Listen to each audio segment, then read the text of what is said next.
Halo teman-teman, jumpa lagi dengan saya. Ini adalah termostat Vario 150 ya. Maaf, Vario 15. Ini permasalahannya yaitu lampu indikator suhu mesin selalu menyala pada dashboard ya, pada speedometer. Dan juga ada didihan air di dalam radiator. Masalahnya itu biasanya adalah karena si termostat ini macet ini, termostatnya macet. Ini sudah dilakukan berbagai macam cara tadi, seperti direbus apa ya, sudah saya lakukan tadi. Memang dia macet, si termostatnya ini macet, kadang bergerak kadang tidak, karena di dalamnya ini kotor. Nah, ini ya, di bentuknya saja ini ada kotoran begitu ya teman-teman, sudah tidak halus lagi di dalamnya ini. Nah, jadi si plunyernya ini tidak dapat bergerak bebas ketika suhu berubah, turun atau suhu naik. Kadang-kadang dia bisa naik lalu nyangkut di atas, tidak bisa turun, ataupun dia tidak bisa bergerak sama sekali. Ya berbeda ya perlakuannya. Kalau kita di luar sini mungkin kita bisa cungkil-cungkil, dia bisa bergerak, kita bisa paksa. Tapi apabila dia sudah dipasang di mesin, maka dia akan mengatur dirinya sendiri. Nah, dalam hal ini bisa dipastikan dia akan macet, karena di sini butuh bantuan ya untuk menggerakkannya. Oke, jadi alasan kita memvideokan ini adalah untuk teman-teman yang berada di daerah yang susah menjumpai ataupun membeli alat ini di bengkel-bengkel ya. Karena untuk bagi daerah-daerah memang hal ini, termostat ini susah untuk kita temui, dan lagian harganya juga cukup mahal. Sebenarnya ini harus diganti mengingat usia kendaraannya sudah mencapai 5 tahun ya. Nah, jadi kalau kita tidak menggantinya teman-teman, maka kita wajib memodifikasi tipis-tipis agar bisa digunakan lagi, supaya si mesin tidak overheat ya. Karena ini sangat sakral bagian sini. Apabila mesin suhunya sudah panas tapi dia tidak bisa melepaskan air dari blok menuju ke radiator, maka si blok akan kepanasan dan akan segera memberi sinyal ke speedometer untuk segera dilihat oleh pengendara. Nah, hal ini tentu mengganggu ya. Karena itu saya akan bagi sedikit cara untuk melakukan pengganjalan. Sebelum kita lanjut pengganjalan, biasanya orang mengganjal di daerah sini ya. Tapi saya akan memilih mengganjalnya tidak di daerah sini, tapi di daerah sini saya akan pengganjalan. Karena menurut dari segi faktor keamanan, di sini lebih aman, karena di sini rawan bisa terhisap ke sini ya. Nah, ini masuk ke dalam. Ini kan arahnya langsung ke sini tuh, ke dalam si pompa radiator. Jadi kita perhatikan teman-teman, usahakan jangan diganjal di sini. Tapi jika memang mau ganjal daerah sini, itu bebas saja. Tapi kalau saya pribadi, saya mengganjal melalui daerah sini. Caranya seperti apa? Di dalam sini ya, di dalam sini mungkin agak susah dilihat, tapi nanti setelah teman-teman bongkar, teman-teman lihat sendiri. Dalam sini ada seperti tonjolan gitu ya, tonjolan kuningan adalah sambungan daripada si plunyer termostat ini. Itu kita dari sini kita tekan ya. Nah,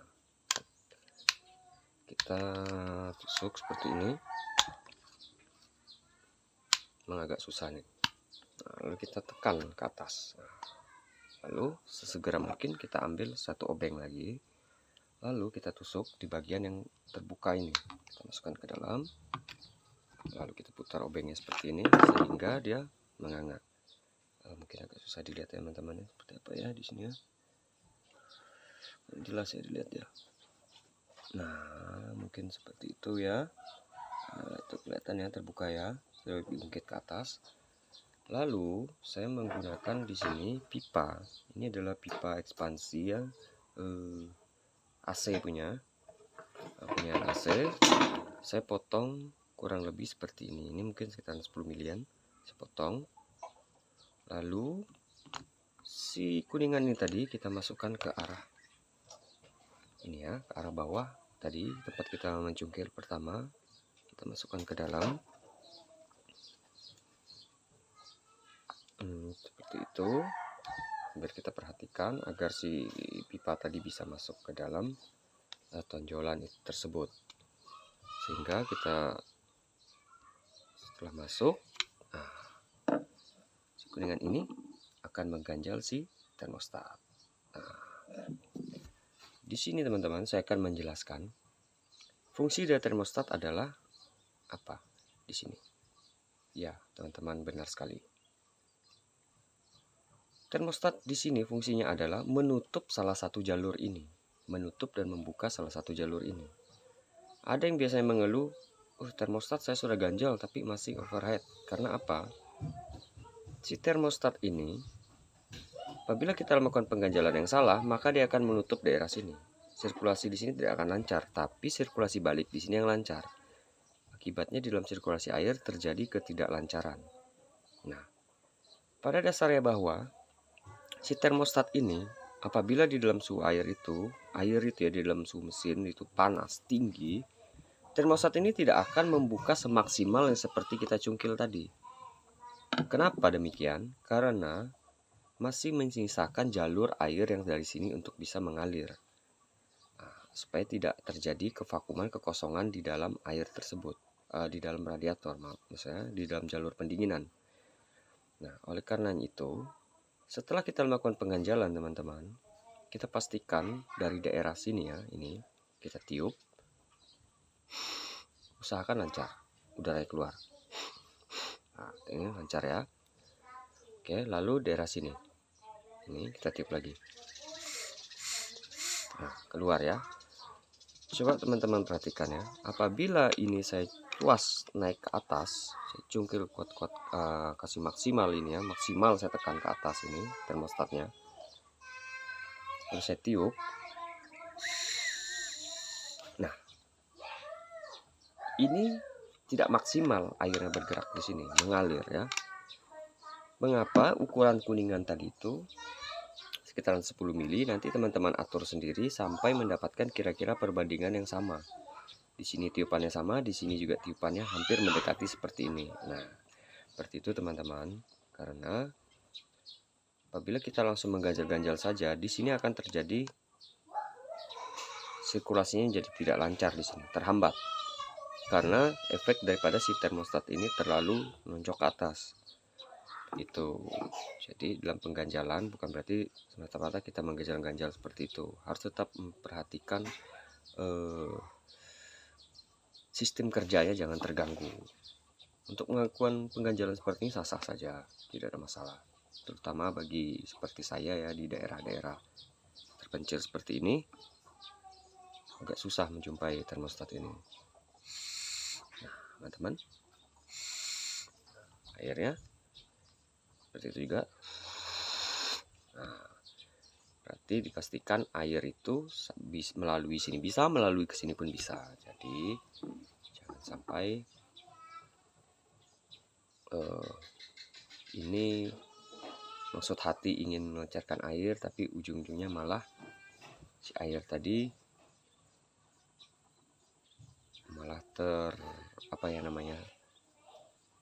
tidak teraliri, tidak bersirkulasi secara lancar seperti itu. Dan biasanya kita mengganjal seperti ini, efeknya mesin itu akan membaca dingin.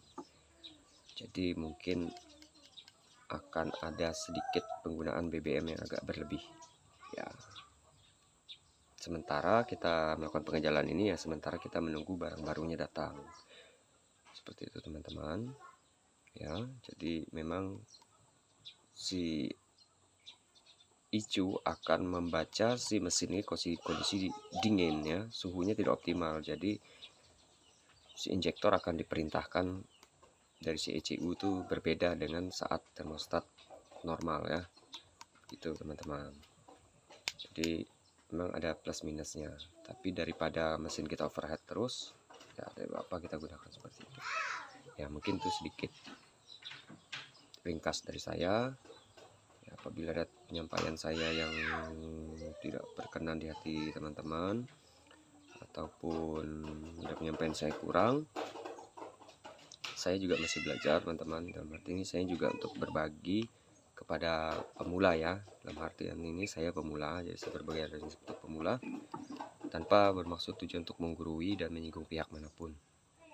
Oke teman-teman, mungkin itu saja sedikit bisa saya ceritakan, berbagi tentang termostat ya. Oke, tetap ikuti saya untuk video-video saya yang selanjutnya teman-teman. Channel saya jangan lupa komen, like, dan subscribe. Oke, bye. Salam mekanik-mekanikan.